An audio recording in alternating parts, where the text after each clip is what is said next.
This week, a bipartisan group of senators released a roadmap for combating misinformation stemming from artificial intelligence.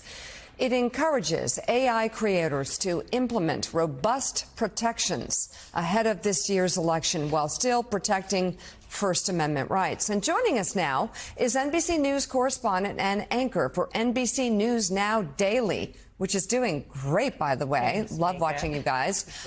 Who is new reporting on who might be most affected by AI-driven misinformation.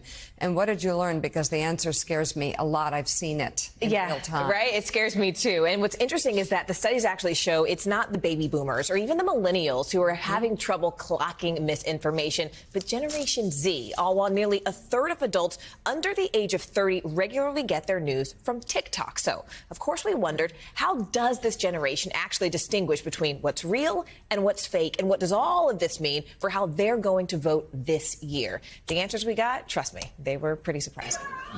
Misinformation is everywhere. From altered voices at a college football game, I hereby resign from my position, to AI-generated political announcements. But when it comes to actually spotting it, a recent survey found younger Americans performed worse than their older counterparts on a misinformation test designed by the University of Cambridge. With Generation Z, Americans between 18 and 29 scoring worse than any other age group. So what does that mean for this upcoming election? And that's an amazing thing, but of course... We sat down with a group of Gen Z journalism students here at Bucks County Community College to find out.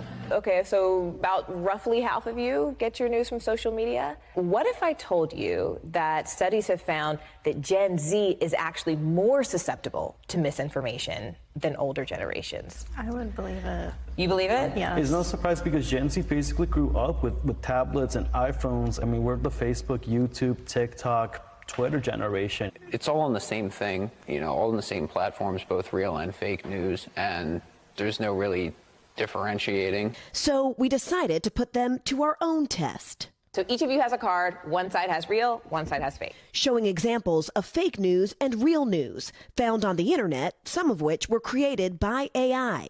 They spotted several of the fakes pretty easily, like this AI-generated image of Joe Biden in military fatigues.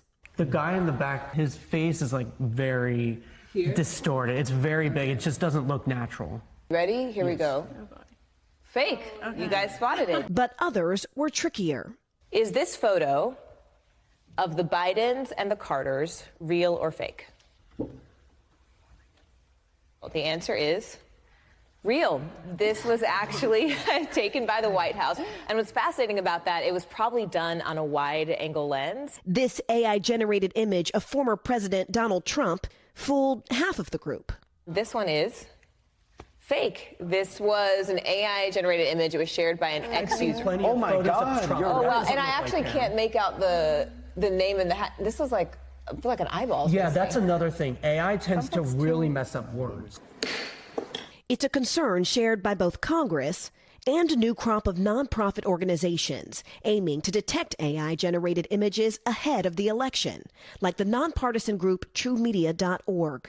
My biggest concern is that when it gets to the fall, and even the 48 hours before the election, that we will be flooded with false images showing President Biden being rushed to the hospital, showing that there's an active shooter at an election site, and having all these things be false, but be credible. But in the end, these students got a passing grade. I honestly thought I would fail because it's just so easy to create AI images and AI headlines. I think the most important part is to not see stuff like that and kind of move away from that being part of our info stream. With one surprising result.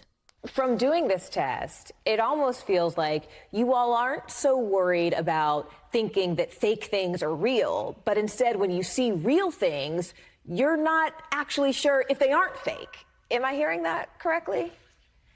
Does that sort of skepticism affect the way that you feel about voting at all?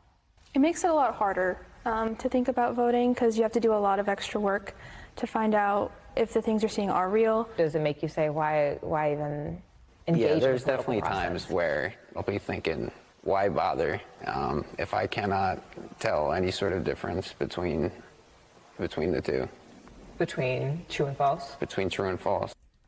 I'm heartbroken. Between true and false. And what's interesting, Mika, is, we only focus on those who were Generation Z and voting age, but some new surveys are actually showing how this next generation of voters, those who are under 18, get their news. And among the findings, more than half of teenagers are getting their news from social media. And among those who get their news from YouTube, 60% say they are more likely to get it from celebrities and influencers rather than traditional news organizations. The problem is that a lot of it, if there was guidance and triple sourcing and but they don't do it. And that's the thing. It's like, when I'm in the field and I'm talking to people, I want them to know, for example, at a news organization like this, there are so many layers of checks and balances and fact checking to make sure that what we bring you is accurate. Right? NBC News correspondent and anchor for NBC News Now Daily, Morgan Radford. Great piece. Thank you very much.